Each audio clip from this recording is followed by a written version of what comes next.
یہ جو مرضی کھائے گا. تبھی یہ زیادہ کھانے پینے کو فوکس بھی نہیں کیا کرو, یہ بھی ذہن میں رکھو. اچھا کھاؤ, برگر پیزے اور یہ ٹوپی ڈرامہ چیزیں چھوڑ دو.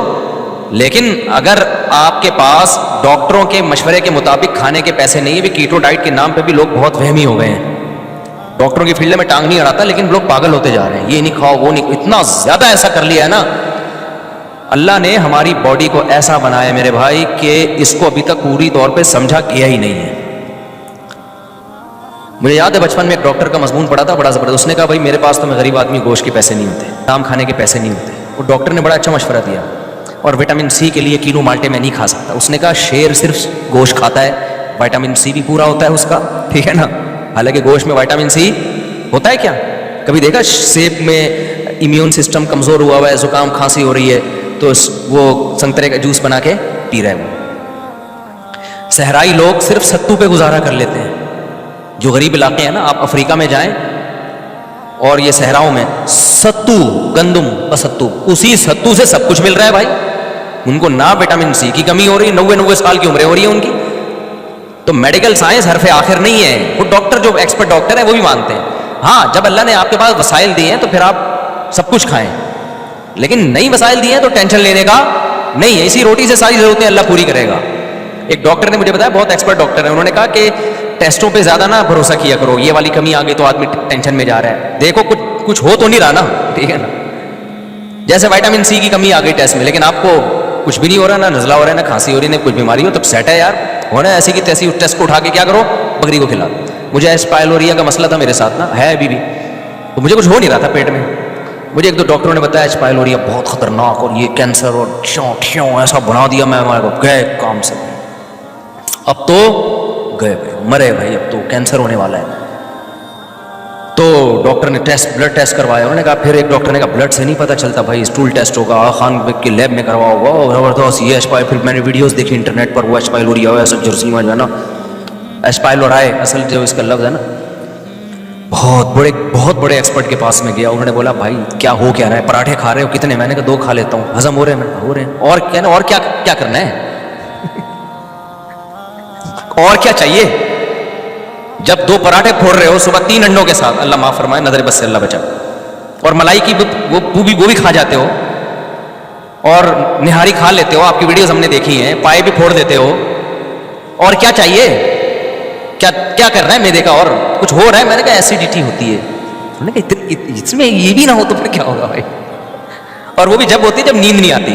نیند اگر میری پوری نہ ہو نا, تو انہوں نے کہا نیند کا تو دماغ سے بہت گہرا تعلق ہے, ٹائم پہ نیند کمپلیٹ کر لو. میں نے کہا نیند پوری ہو پھر نہیں ہوتا بھائی. تو میں نے کہا یہ خان کی رپورٹ ہے, ایس پائلورائے. میں نے کہا بھائی یہ بکری کو کھلا دو. یہ کیا کرو, یہ ڈاکٹر ہی کی بات کر رہا ہوں, ڈاکٹر خود الجھے, مجھے کوئی ملامت نہ کرے کہ ڈاکٹر کوئی کہے کہ نہیں ایچ پائلورائے کو ہلکا لے رہا ہے یہ. بھائی مجھے وہ ڈاکٹر نہیں بتایا کوئی. انہوں نے کہا ٹینشن لینے کا, یہ سب کا ٹیسٹ آئے گا, یہی آئے گا. ہو نہیں رہا تو کیا ضرورت ہے یار رپورٹیں لینے کی. تو نیٹ پہ جب آدمی سرچ کرتا ہے نا, باولا ہونے کے علاوہ کچھ بھی حاصل نہیں ہوتا. خوب سمجھ لو, انٹرنیٹ پہ بھروسہ نہ کیا کرو, نیٹ پہ سنا کرو ڈاکٹروں کو, لیکن اپنے محلے پڑوس کے ڈاکٹر سے نا تھوڑا سا مشورہ لے لیا کرو کہ یہ کیا ہے. خیر ہے, یہ ایک بیماری ہے, اگر کوئی اس کی جو علامات ہیں تو پھر اس کا علاج کرانا ضروری ہے. علاج کرانا ضروری ہے. اس کا نہیں ہو رہا تو یہ سب کچھ نہ کچھ ہر وقت باڈی میں چل رہا ہوتا ہے, تو جانے دو. اچھا خیر, تو اب کیا مسئلہ ہے؟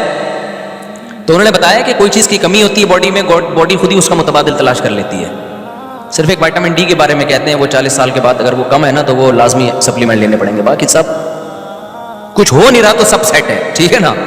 جب تک کوئی آپ کو محسوس نہیں ہو رہی نا کوئی بیماری, تو اس کو ٹیسٹوں پہ نہ جاؤ سوائے وٹامن ڈی کے. اچھا خیر, تو کہاں سے کہاں بات چلے گی. تو میں کہہ رہا تھا اتنا پیچیدہ سسٹم اللہ نے بنا دیا باڈی کے اندر یار. وہ صرف ستو پہ پل رہا ہے گاؤں دیہات کا آدمی, اس کی باڈی ہر چیز کہاں سے لے رہی ہے؟ شیر صرف گوشت سے سارے وٹامن منرلز پورے کر رہا ہے, سب کچھ مل رہا ہے اس کو. اتنا پیچیدہ سسٹم, اتنا بہترین نظام. اچھا ہم جو بھی کھا رہے ہیں, آنکھوں کی بینائی بھی تیز ہو رہی ہے, کانوں کی, جو بھی سمرات, پیزا برگر نہیں ہے, یہ ذہن میں رکھو. پیزا برگر سے آنکھوں کی بینائی تیز نہیں ہوتی. جو میٹھے لڈو مٹھائیاں پھوڑ رہے ہو, یہ نہیں کھانا شروع کر دینا کہ چونکہ اللہ بہت بڑا ہے, اور اللہ جب ستو پہ ایک گاؤں دیہات کے آدمی کو زندہ رکھ سکتا ہے تو مجھے لڈو پہ زندہ کیوں نہیں رکھ سکتا. میٹھا آپ کو بہرحال, اور یہ چینی کی صورت میں جو میٹھا یہ چھوڑنا پڑے گا. شہد پہ آنا, اگر میٹھا کھانا ہے تو شہد کھاؤ. اچھا خیر, تو کچھ چیزیں تو نیچرل ہی نہیں ہے نا. یہ جو پیزے برگر اور یہ سفید آٹے کی یہ جو اور میدے ویدے یہ تو نیچرل تھوڑی ہے, یہ تو انسان کی خوراک دی, تو گوروں نے آ کے ہمیں ان فضول چیزوں پہ لگا دیا. خیر, تو اللہ کا نظام کتنا عجیب ہے میرے بھائی. جو بھی کھا رہے ہیں ہم, آنکھوں کی بینائی تیز ہو رہی ہے, کانوں کی سماعت تیز ہو رہی ہے, اور اللہ کہتے ہیں اس سے اسپم بن رہے ہیں, وہ تھوڑے دنوں میں اربوں خربوں. یہ لا آف چانس کے تحت ہو رہا ہے, ایسا ہے بھائی. اتفاق سے ماغ میں ایسے سافٹ ویئر انسٹال ہو گئے ہیں بائی چانس جو ہے وہ باپ کے ایسے سافٹ ویئر انسٹال ہو گئے ہیں کہ پراٹھے سے اسپم بن رہے ہیں بھائی. یار اسپم کو دیکھو اور پراٹھے کو دیکھو, کوئی میچنگ ہے؟ کسی سائنسدان کے پاس پراٹھا لے, میں تو چونکہ پراٹھے کھاتا ہوں نا تو اس لیے میں وہ مثال دوں گا, ورنہ صرف پراٹھے سے نہیں, اور پراٹھا بھی کوئی کھانے کی چیز نہیں ہے, عادت پڑی ہوئی ہے ہمیں, اور وہ بھی ہم اسی اصول کے تحت کہ اللہ سے ہوتا ہے, غیر اللہ سے کچھ نہیں ہوتا. کہیں تو اللہ کو لاؤ نا بھائی. اب یہ تھوڑی کہ پراٹھے چھوڑ دیں یار, ہم اتنا بھی آپ سائنس کو, ڈاکٹروں کو لفٹ نہیں کراؤ. تو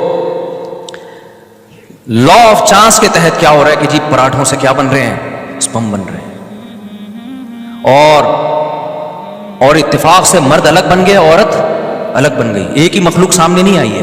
تو یہ جو میں نے مثال دی تھی نا 10 سکوں والی, اس میں تو 10 ارب دفعہ یہ عمل تھا, 10 ارب لوگ کر رہے ہو, تو ایک میں اس بات کا چانس ہے. یہ جو ہو رہا ہے نا اس کائنات میں, پوری کائنات بن گئی, ستارے سیارے, زمین سورج کے گرد گھوم رہی ہے, تھوڑا سا فاصلہ بڑھ جائے تو سورج کی دسترس سے آزاد, تھوڑا سا کم ہو جائے تو سورج پہ جا کے ٹکرا جائے گی. ایسے بالکل لگ رہا ہے کوئی پلگ پانا لے کے نا کوئی نٹ بولٹ ٹائٹ کر رہا تھا, زمین کے نٹ بولٹ ٹائٹ کر رہا تھا, اور اس کو 23 ڈگری پہ جھکا دیا زمین کو. زیادہ بھی نہیں جھکایا, زیادہ جھکائیں گے نا یہ دن اور رات کا ڈفرنس بہت زیادہ بڑھ جائے گا, اور سردی میں بہت زیادہ سردی پڑے گی, گرمیوں میں اس سے بھی زیادہ گرمی. جیکب آباد والے تو ابلنا شروع ہو جائیں گے گرمیوں میں اگر زیادہ اللہ نے یہ کر. ایک خاص 23 نہ 24 نہ 22. یار ایسی ایڈجسٹمنٹ, یار ایک لگ رہا ہے کوئی پلگ پانا لے کے بیٹھا ہوا تھا, اسکرو سے ٹائٹ کر رہا تھا زمین کو کہ اتنا جھکانا ہے اس کو, اس سے زیادہ بھی نہیں, اس سے کم بھی نہیں, اور اتنی اسپیڈ سے سورج کے گرد گھمانا ہے اس کو, نہ اسپیڈ زیادہ کرنی ہے نہ اسپیڈ کم کرنی ہے. پوری ایک بہترین ایڈجسٹمنٹ ہے. یہ تو خربوں سے ضرب دیں, پھر بھی یہ اتفاق ناممکن. میں نے 2 ہفتے پہلے ایک مثال دی تھی نا کہ ایک سائنسدان نے کہا ہے کہ ایسا ہی ہے جیسے کچرا پڑا ہوا ہے, اور خربوں سال میں اس سے ایک بوئنگ طیارہ بن کے تیار ہو گیا اتفاق سے. تو وہ جتنا امکان اس کا ہے اس سے بھی کم امکان اس کائنات کے بننے کا ہے. تو اب نوح علیہ السلام نے کیا سمجھایا, وَقَدْ خَلَقَكُمْ أَطْوَارًا, دیسی دلائل دیے نوح علیہ السلام نے, دیسی انداز. ابے تو اپنی آنکھوں سے دیکھ رہے ہو, مٹی سے اسپم بنتے ہیں, اسپمس ماں کے پیٹ میں جا کے جمے ہوئے خون میں تبدیل ہو جاتا ہے, جمع ہوا خون جو ہے وہ گوشت میں تبدیل ہو جاتا ہے, گوشت میں آنکھیں ناک کان دل دماغ جگر لگ رہے ہوتے ہیں, پھر ماں کے پیٹ سے باہر آتا ہے, کیسا رو رہا چیخ رہا ہے اور آوازیں کس رہا ہے, پھر اس کی مسکراہٹ, ہر چیز بچے کے حساب سے اللہ نے اس میں رکھ دی ہے. دیکھو بچے چونکہ معصوم ہوتے ہیں, کسی کام کے نہیں ہوتے, کوئی کما کے کھلاتے ہیں, ہر چیز میں آپ کے محتاج ہیں, تو انسان کے لیے تو وہ بہت بڑے بوجھ بن جاتے ہیں, کوئی نہیں پالتا ان کو. لیکن ان کے چہرے پہ اللہ نے ایک لکیریں ڈال دی ہیں جس کو چائلڈ اسکیما کہتے ہیں, یا اسکیم کہتے ہیں, میں یہ لفظ بھول گیا ہوں, چائلڈ اسکیما کہتے ہیں, میرا چائلڈ اسکیما. یہ ایسی لکیریں بچوں کے چہرے پہ پڑی ہوتی ہے نا کہ اس پہ آٹومیٹیکلی انسان کا دل اس کی طرف کھینچا چلا جاتا ہے. یہ جانوروں کے بچے میں بھی ہوتا ہے. بلی جو اپنے بچوں سے محبت کرتی ہے نا, اس کے چہرے پہ, بلی کے بچوں کے چہرے پہ الگ سے معصومیت نظر آئے گی آپ کو.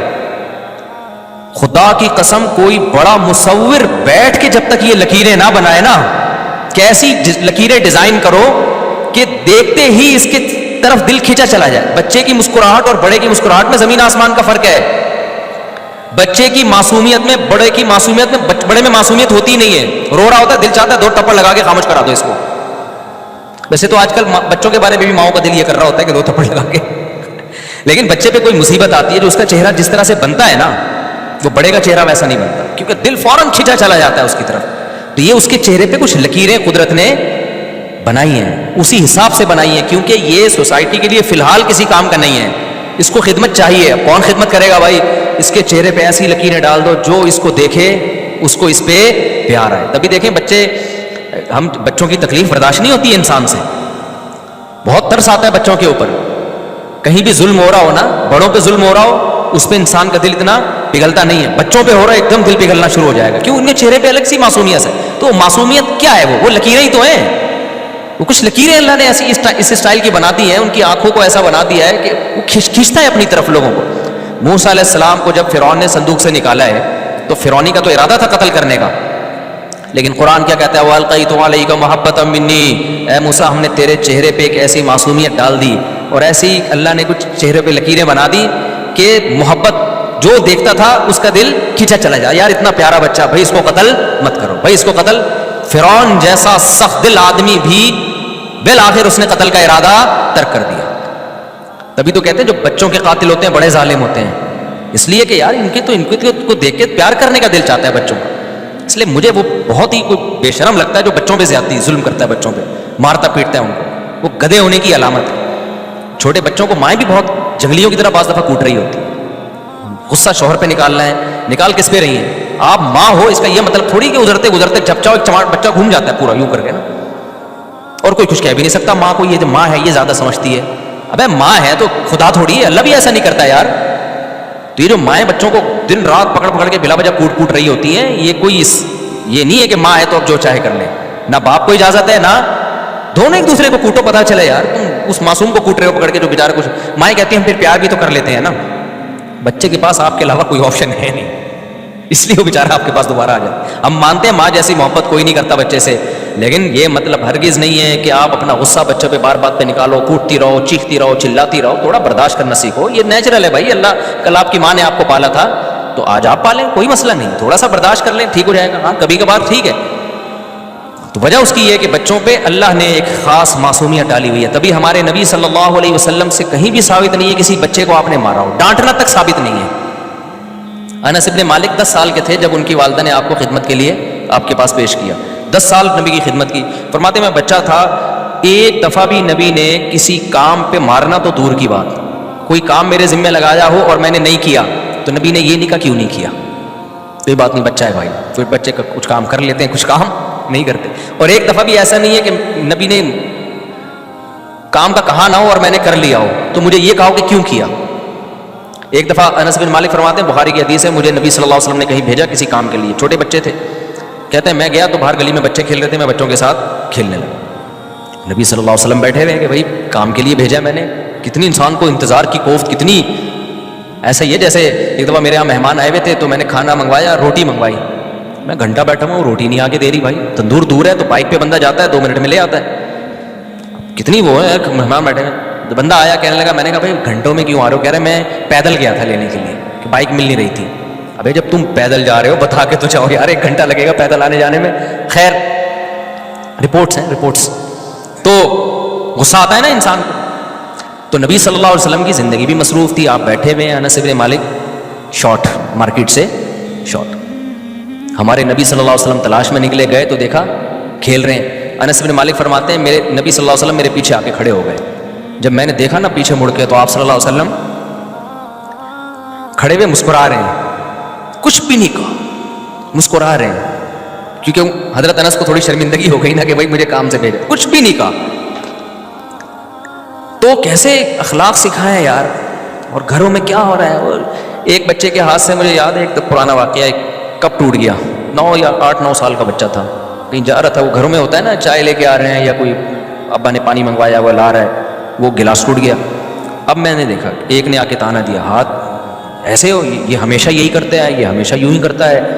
اتنا اس کو ٹارچر کر رہے ہیں یار. تو مجھے اندازہ ہوا کہ یہ کیا بچوں کی تربیت کریں گے.